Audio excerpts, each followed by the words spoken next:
Actually, my mom's in 1966, this very sleeve. One of their songs was the first I listened to over and over again, but at the time you had to move the needle back as opposed to just press repeat. And they were the first band that I did tireless research about. And in 1985, there wasn't Google, so if you wanted to find out what was behind the music, you had to look behind the album. So I met the Monkees via this record. And if you read the bios thoroughly, you see David Jones, hair brown, eyes brown, plays guitar and sings. Mike Nesmith, hair brown, eyes brown, plays guitar and sings.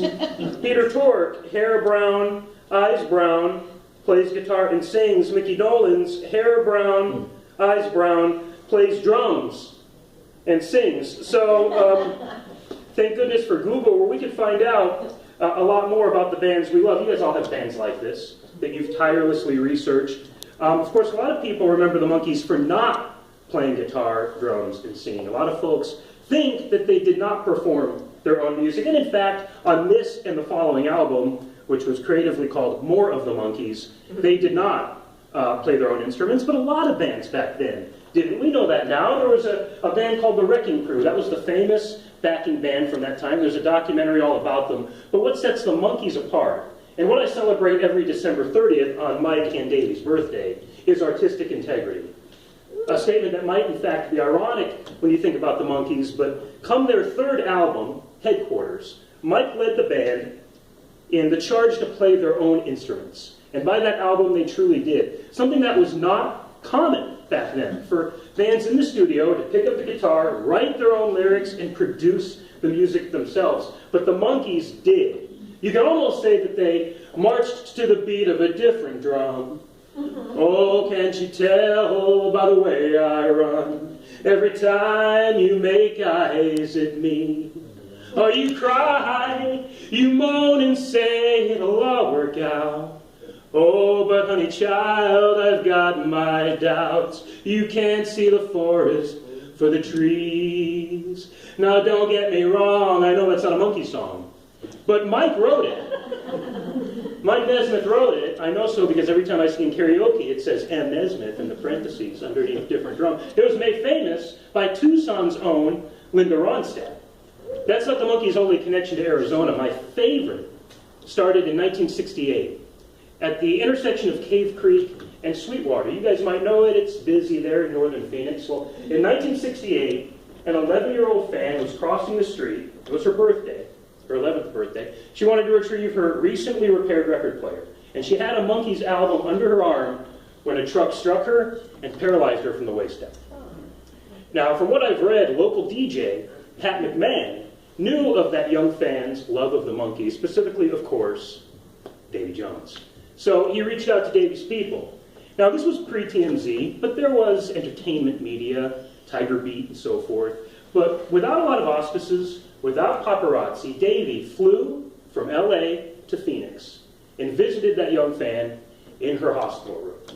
There's a picture from an old issue of the Arizona Republic where Davy's looking for something to autograph for the fan, pulls out his driver's license, signs it, probably said hair brown, eyes brown, signs it and let her keep it. And she still has it. Now this, again, was without the air of paparazzi or entertainment media. He just did it because he heard there was a young fan in need.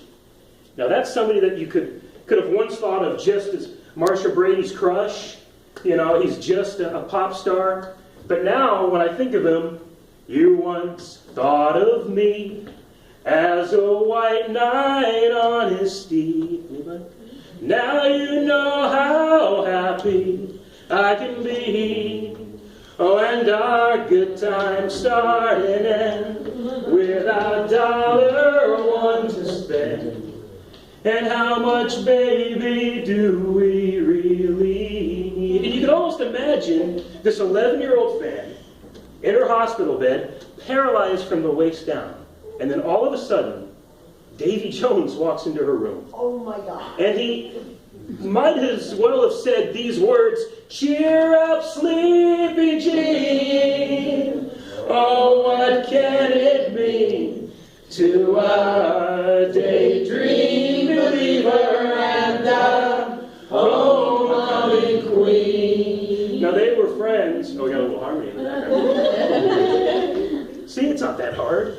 But they were friends until the day Davey died, which was February 29th, 2012. It's a day that shouldn't happen, literally because we're still clinging to like some old farmer's timekeeping philosophy where there's like a leap day. So it really shouldn't happen. But emotionally, it shouldn't happen either because it's the day a childhood hero died. For me, we think of these celebrities, especially the ones that we've researched tirelessly, as larger than life. But when you realize that there is integrity behind their artistry, that legacy outlives their own mortality. There's a lot of idiots in that sentence, but I think you know what I'm saying, in that the lesson to be learned is simple. Mike Nesmith taught me, and I still fondly remember the lesson, that that term artist and performer is one that you might get in an audition, but one that should be constantly earned. And they earned that right to play their own music. Davey, of course, earned my respect as one that found out he had a fan in need. And if somebody cares for you, then you should repay that compassion in kind. It makes you larger than life, you know? So when you say, goodbye, I'll be leaving, I see no sense in this crying and grieving, we'll both live a lot longer. If you live without me, if you live without me, if you live... Happy New Year. Oh.